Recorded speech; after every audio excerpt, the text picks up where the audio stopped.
ప్రభుత్వం ఏర్పడి రెండేళ్లైన సందర్భంగా ప్రజాపాలన ప్రజా ఉత్సవాలను నిర్వహించనుంది కాంగ్రెస్ ప్రభుత్వం. ఈ నేపథ్యంలో సీఎం రేవంత్ రెడ్డి హుస్నాబాద్ లో పర్యటించనున్నారు. పలు అభివృద్ధి కార్యక్రమాలకు సీఎం శంకుస్థాపన చేయనున్నారు.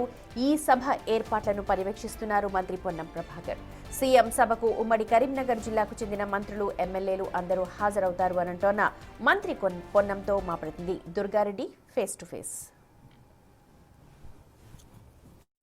సిద్దిపేట జిల్లా ఉస్నాబాద్లో రాష్ట్ర ముఖ్యమంత్రి రేవంత్ రెడ్డి పర్యటన ఉంది. పర్యటన సందర్భంగా రాష్ట్ర రవాణా శాఖ మంత్రి పొన్నం ప్రభాకర్ పరిశీలిస్తున్నారు.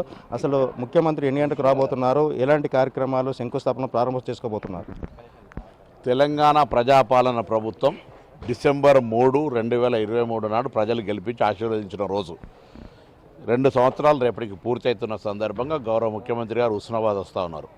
వారికి ప్రాంత ప్రజలందరి పక్షాన ఘనంగా స్వాగతం చెప్తా ఉన్నాం. వారితో పాటు గౌరవ సహచర మంత్రులు కూడా చాలామంది వస్తూ ఉన్నారు.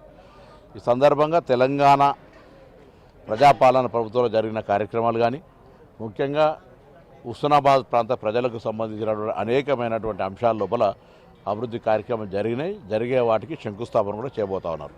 సో దీని ద్వారా మా ప్రభుత్వం 2 సంవత్సరాలు చేసిన కార్యక్రమాలు, ఇంకా చేయాల్సినటువంటివి అనేక అంశాలకు సంబంధించి గౌరవ ముఖ్యమంత్రి గారు ఈ సభ ద్వారా తెలియజేస్తారు. అంటే ముఖ్యమంత్రి వస్తున్నారు కనుక కోడ్ ఉల్లంఘన కానీ ఇప్పటికి కొంతమంది కలెక్టర్ ఫిర్యాదు చేశారు. దాన్ని ఏ విధంగా చూస్తున్నారు? మేము అర్బన్ ప్రాంతాల్లో కోడ్ లేదే అని తెలిసే అంశం ఉన్న రాజకీయ నాయకులే ఫిర్యాదు చేస్తే వాళ్ళ కర్మ. తప్పకుండా అర్బన్ ప్రాంతానికి, ఎన్నికల కోడ్ లేని ప్రాంతానికి ఉండేటువంటి ఫౌండేషన్లు మాత్రమే వేస్తూ ఉన్నాం. కాబట్టి ఎన్నికల కోడ్ ఉల్లంఘన మేము ప్రజాస్వామిక పార్టీగా చేయము. హుస్నాబాద్ నియోజకవర్గానికి రాష్ట్రంలోనే బాగా డెవలప్మెంట్ చేసినట్టున్నారు. 480 కోట్లతో రేపు ప్రారంభోత్సవాలు చేసుకోబోతున్నారు. మిగతా కార్యక్రమాలు ఏ విధంగా ముందుకెళ్లే అవకాశాలు ఉన్నాయి? చాలా నియోజకవర్గాలు అభివృద్ధి అయితే రాష్ట్రం మొత్తం అభివృద్ధి అవుతుంది. అందులో హుస్నాబాద్ కూడా అభివృద్ధి చేయాలనే తపన ఉంది.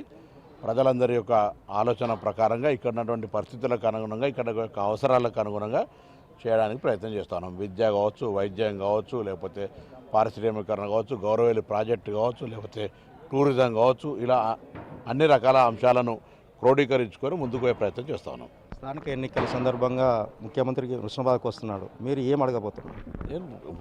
ఎన్నికల కోడ్ ఏమి అడిగేది ఏం లేదు.